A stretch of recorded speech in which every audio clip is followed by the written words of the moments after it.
오늘은 레버리지 효과부터 시작해서 21차 시작하도록 하겠습니다. 레버리지 효과, 레버리지 비율, 로렌츠 곡선, 로브 어드바이저, 리디노미네이션, 마샬의 K, 마스트리트 조약, 마이크로 크레딧, 마찰적 실업, 만기 수익률까지 총 10개를 진행하겠습니다. 첫 번째, 레버리지 효과. 안정성을 추구하는 저축과는 이제 달리 투자에서는 종종 레버리지 효과가 발생한다.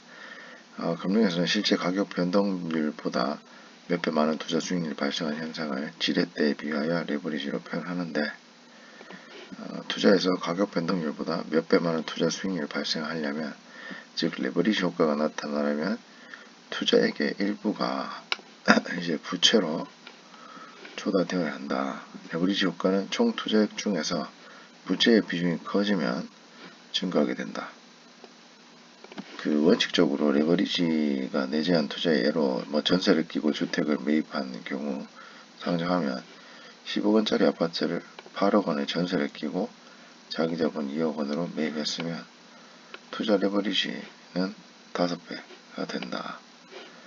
집값이 10% 상승해서 11억이 되면 자기자본 2억원에 대한 투자 수익률은 실제 가격 변동률의 5배인 50%가 되는 거다. 집값이 만약 30% 하락했으면 7억원이 되면 투자 수익률은 실제 가격 변동률 마이너스 30%의 5배인 마이너스 150%가 돼서 집값이 전세값도 못 미치는 소비 깡통 전세로 전락하게 된다. 이 레버리지에 의해 손익이 확대된 효과가 발생하므로 레버리지는 양날의 칼에 비유되기도 하는데, 1997년 한국 외환위기 닥쳤을 때 많은 사업자와 기업이 파산하게 된 원인 중 하나가 이 높은 부채 비율로 인한 레버리지였다. 그러므로 이제 투자를 할 때는 감내할 만한 수준 이내로 부채를 적절하게 사용하는 것이 바람직하다. 연관검색어 디레버리지 있고,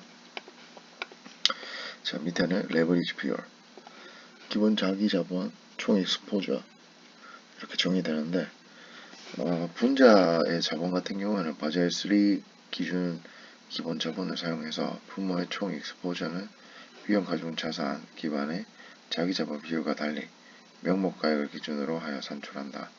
자기자본 비율 규제 하에서 은행은 호황기에 보유자산의 위험 가중치를 낮게 설정함으로써 외형상 높은 자기자본 수준을 유지하면서 레버리지를 확대할 수 있었는데, 이 경우 위기 발생 시 급격한 디레버리지 발생해서 위기가 증폭되는 악순환이 발생할 수 있는데, 레버리지 비율 규제는 이러한 자기자본 비율 규제의 문제점을 보완한다고 할 수 있다.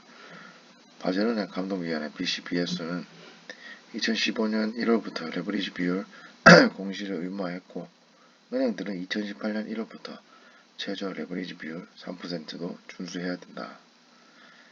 이 밖에도 이제 글로벌 시스템적 중요은행 GSIB에는 2022년 1월부터 시스템적 중요도에 따라 추가 레버리지 비율이 부과될 예정이고, 위험 가중자산 기반 자기자본 비율 규제에서 GSIB에 대해 부과하고 있는 추가자본 규제와의 일관성을 갖추기 위한 것으로, GSIB는 자기자본 비율 규제상 부과되는 추가자본의 50%만큼 상향 조정된 레버리지 비율을 준수해야 된다.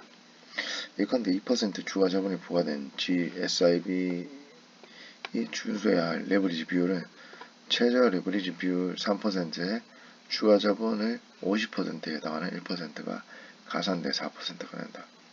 동 레버리지 비율을 준수하지 못하는 경우 이익 처분이 제한되는 것은 GSIB 추가자본의 미준수와 동일하다. 연관검색어 기본자본, 익스포저, 디레버리징이 있다. 로렌츠 곡선.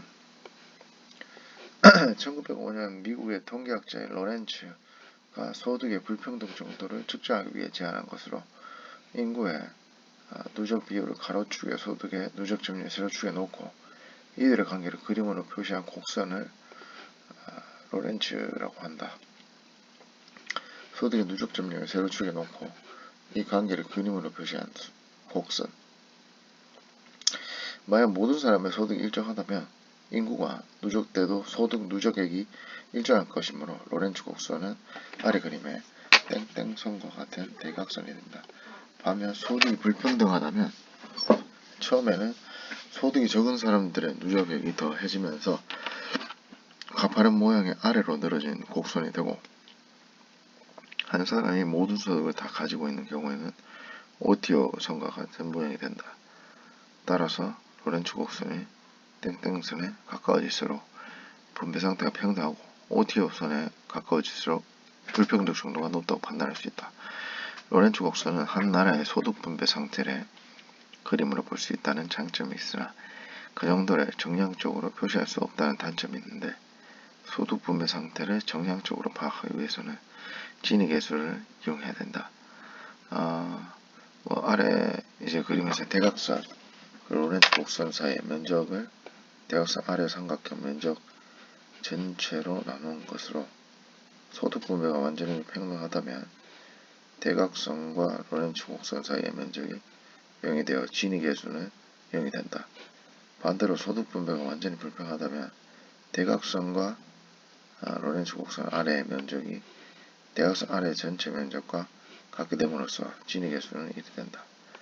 연관 검색어는 지니 계수가 있다. 그리고 레버리지 비율 같은 경우에는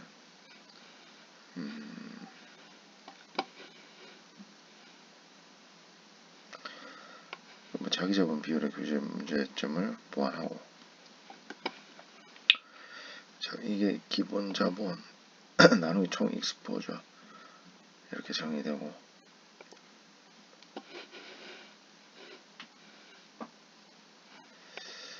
이거는 뭐 좀 알아두면 될 것 같고요.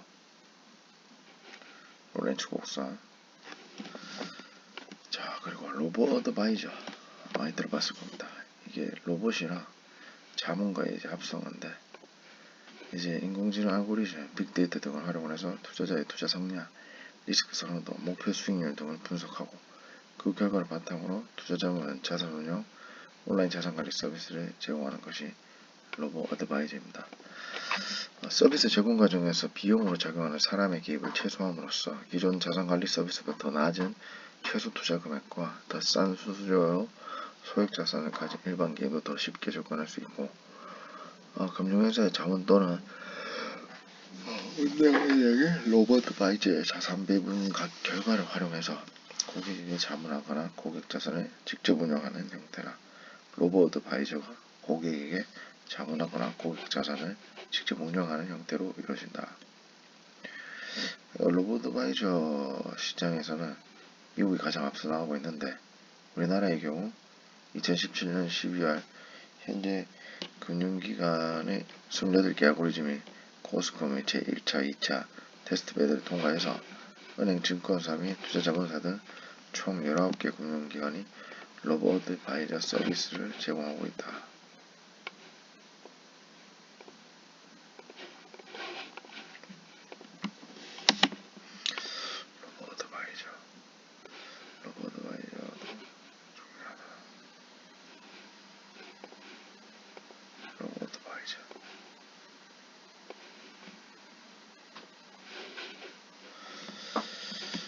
로봇 어드바이저